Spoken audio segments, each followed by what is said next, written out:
Ta vie, elle va jamais s'améliorer, tes rêves vont jamais se manifester tant que tu auras ce petit réflexe inconscient que tu as à chaque fois que tu essayes et qui t'empêche d'y arriver. C'est comme une croyance limitante, une croyance subconsciente, un autosabotage. Tout ça, c'est un peu la même chose, des termes un petit peu ringards, mais qui renvoient en fait à une vérité bien précise. Et si tu peux identifier c'est quoi pour toi ce blocage et le résoudre, ta vie va commencer à vraiment s'améliorer. Chacun a son petit blocage personnel. Pour toi, ça peut être l'envie de plaire excessive, la peur de décevoir qui sabote tes relations, la codépendance. Ça peut être la pression qu'on t'a inculquée de réussir une carrière qui t'empêche de poursuivre les vrais rêves que tu veux manifester. Ça peut être beaucoup de choses. Dans cette vidéo, je vais prendre mon exemple pour commencer, expliquer c'est quoi mon ombre principale que j'ai identifié à ce stade et comment je la travaille quotidiennement. C'est quoi le long chemin que j'ai fait avec ça. Ensuite, je vais expliquer comment est-ce que ça nous sabote malgré nos efforts constants. Et enfin, je vais décrire comment est-ce qu'on peut enfin en sortir. Donc pour moi, ça a été... Moi, c'est ce corbeau en fait qui sabote mes vidéos depuis le départ. Donc ceux qui me connaissent savent que moi, le chemin, ça a été l'anxiété sociale. J'ai longtemps souffert de cette paralysie qui m'empêchait d'être moi-même devant les gens, devant les groupes, devant les filles. Et ça a été un problème que j'ai tempéré, que j'ai anesthésié grâce aux addictions. J'étais en train de me distraire. J'ai dit non mais c'est pas grave, je vais m'amuser avec ci, avec ça, pour ne pas faire face au problème. C'est pour ça qu'on appelle ça à l'ombre, parce qu'on n'en est même plus conscient. La frustration est tellement grande que on est obligé de se distraire avec autre chose, de s'anesthésier avec des substances, bref, d'oublier le problème plutôt que de le résoudre. Plus précisément, dans mon cas, je souffrais de ce qu'on appelle la peur du rejet. Okay ? Si tu veux savoir c'est quoi ta grosse blessure à toi, parce qu'on a 5 grosses blessures, comme celle du rejet, tu peux lire le livre « Les 5 blessures qui empêchent d'être soi-même ». Souffrant de la blessure du rejet, j'ai développé le masque du fuyant. Ça veut dire que pour pas me faire rejeter, j'allais proactivement me sortir des situations qui pouvaient être bonnes pour moi par peur de me faire rejeter par les gens, par les groupes, par les filles. Pour faire face à la peur du rejet, j'ai dû m'exposer à ma peur, comme quelqu'un qui a peur des araignées, qui s'expose aux araignées, je suis allé m'exposer au rejet. Parce que j'ai fait ce cheminement, maintenant j'ai le privilège de pouvoir vivre une vie sociale épanouissante, une vie d'aventure, voilà, une vie de découverte, ouais, une vie où j'ose faire ce que je veux et être qui je veux être, principalement. Donc, parce que j'ai souffert de ça pendant très longtemps, parce que j'ai eu cette crispation que je vous décrivais avant, en moi pendant des années, le plaisir de pouvoir vivre comme ça maintenant est d'autant plus grand. Maintenant, c'est une joie inlassable pour moi de pouvoir être moi-même, de pouvoir parler aux gens. Mais pour ceux qui ont des blessures différentes, c'est le même chemin.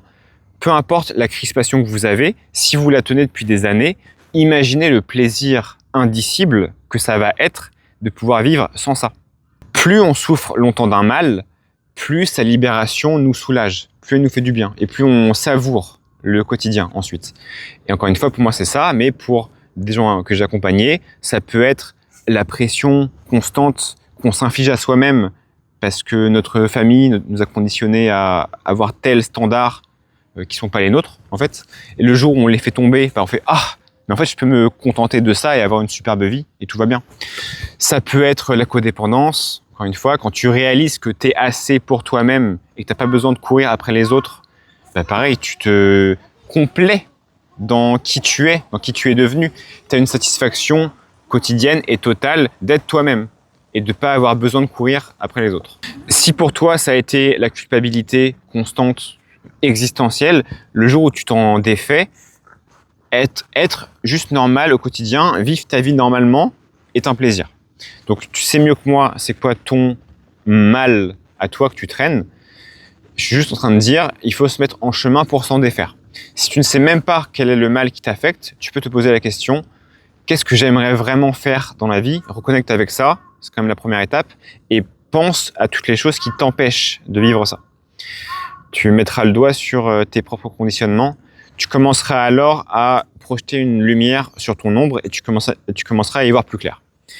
Maintenant, une fois que tu as commencé à identifier c'est quoi ton blocage, tu peux commencer ce travail de l'ombre, qui commence par s'exposer à notre peur, qui consiste à se mettre volontairement dans la situation qu'on redoutait et accepter le risque. Accepter de vivre, en fait, la chose qu'on a peur de vivre. Et ensuite, avoir la réalisation que, oh putain, je suis pas en train de mourir. En fait, ça va. Tu vois, je peux aller parler à quelqu'un, je vais pas immédiatement disparaître. Ça va bien se passer même. Et tu as vraiment ce déclic qui se fait de putain, mais si j'ai passé ma vie à éviter ce danger et que ce danger n'est pas réel, est-ce que j'ai pas perdu beaucoup de temps en fait? Et quelles autres illusions sont en train d'affecter ma vie?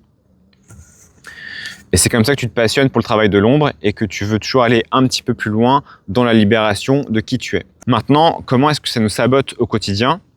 Ça se passe comme ça. En fait, tu peux faire un gros chemin et réussir à défaire tes nœuds intérieurs, mais tu vas, comme tout le monde, avoir ces petits moments de rechute. Tu es un peu fatigué, un peu stressé, on te sollicite, la vie est fatigante, et tu vas, malgré toi, tomber dans des vieux travers. Ça veut dire que même moi, aujourd'hui, un moment où je suis un peu fatigué ou éprouvé, je vais encore avoir ce réflexe de fuite. Je vais fuir le regard, je vais fuir une situation sociale, je vais fuir les gens, je vais fuir une relation, parce que je suis fatigué et que quand on est fatigué, on retombe dans notre ancien soi. Malgré les efforts qui ont été accomplis, on retombe dans les vieux réflexes. Et sur le moment, on se dit, mais des années à travailler sur ça et j'ai pas fait de chemin en fait. Mais c'est pas ça. Plus tu déracines cette croyance fausse et ce sabotage intérieur, plus tu peux vivre correctement. Mais le problème, c'est qu'elle est tellement profonde, c'est comme un réseau de racines, en fait, et t'as beau faire un beau chemin en surface, plus tu creuses et plus tu vas tomber sur des trucs restants. Et c'est un travail long, peut-être infini, je sais pas, de défaire ces racines très profondes. Mais réalise que défaire les racines très profondes, ça te permet de tenir un état de plus en plus éprouvé, fatigué, sans retomber dans l'ancien toi. Ça veut dire qu'au départ du voyage, tu vas réussir à vivre les choses que tu veux vivre, mais seulement quand tu es au pic de la forme. Plus tu avances et plus tu arrives à vivre comme tu veux vivre, être comme tu veux être, peu importe l'état dans lequel tu es. Même épuisé, même agressé, même moqué, tu vas réussir à tenir qui tu es. Et c'est ce niveau-là auquel on veut arriver. Encore une fois, ça veut dire que les moments de rechute ne sont pas des rechutes. C'est juste que là, tu es en train de voir un niveau encore plus avancé. Si tu arrivais à tenir qui tu es vraiment dans les situations extrêmes, ce sera le signe que tu as fait un vrai chemin intérieur. Maintenant, comment est-ce qu'on fait ce chemin intérieur? Ça commence par une intention très forte. Tu vas dire, ok, j'en ai marre. C'est bon, je suis au maximum là. J'ai épuisé mes réserves de patience et de tolérance. Je vais m'adresser au problème. Je veux plus avoir l'anxiété sociale. Je vais aller faire ce qu'il faut faire. Je vais être éprouvé. Je vais être écorché s'il faut, mais je vais retirer le truc. Je vais retirer l'épine, même si ça saigne. Et donc, c'est une intention très forte que tu dois tenir sur la distance, une volonté de s'exposer à ses peurs, et encore une fois, le travail de l'ombre. Le travail de l'ombre, c'est aller creuser.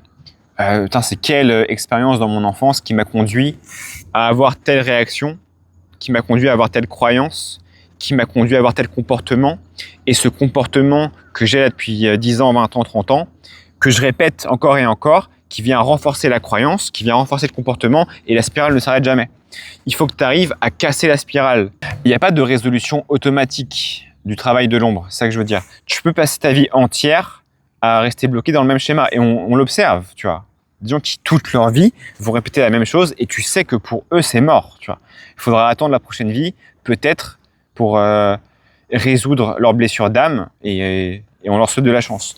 Mais toi, si tu vois cette vidéo, tu as l'opportunité de faire ce travail, d'adresser ton problème intérieur, de le regarder dans les yeux, de faire face et de mettre les mains un peu dans le cambouis pour résoudre là, et coller les tuyaux qui doivent être raccordés.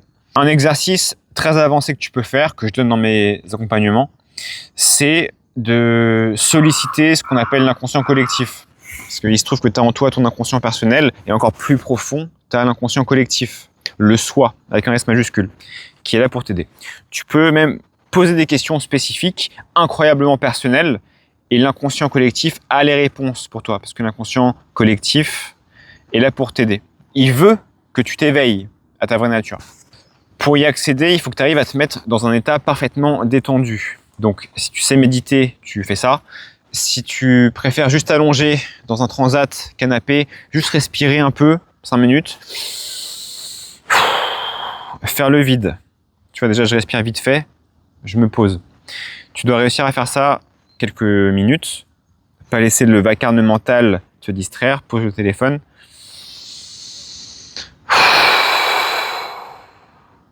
Plus tu arrives à te détendre, plus tu arrives à accéder à l'inconscient collectif. Si bien que si tu te mets dans un état très détendu, tu peux adresser une question à l'esprit.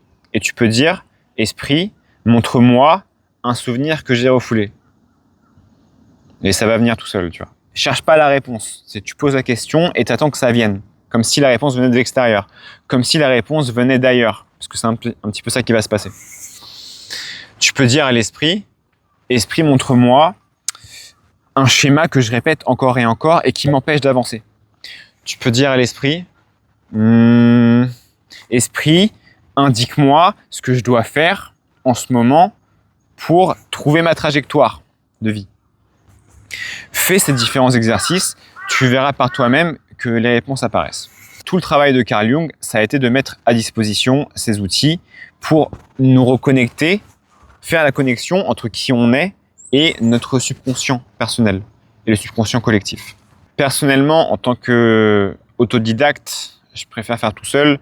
J'ai préféré lire tout seul Carl Jung, faire le chemin tout seul, faire mes exercices tout seul, puisque c'est mon tempérament. J'aime pas qu'on m'explique des trucs. Je préfère aller à la source. Mais je sais que c'est pas le cas de tout le monde. Pour ceux qui préfèrent se faire accompagner, moi je fais encore à ce stade des appels gratuits où je vous aide à mettre en place ces outils et à défaire vos nœuds intérieurs. Donc, si vous voulez de l'aide sur le travail de l'ombre, il y a le lien dans ma description. Prenez un appel découverte et vous repartirez avec un maximum de clés pour votre chemin personnel, pour vous aider à avancer sur votre route à vous.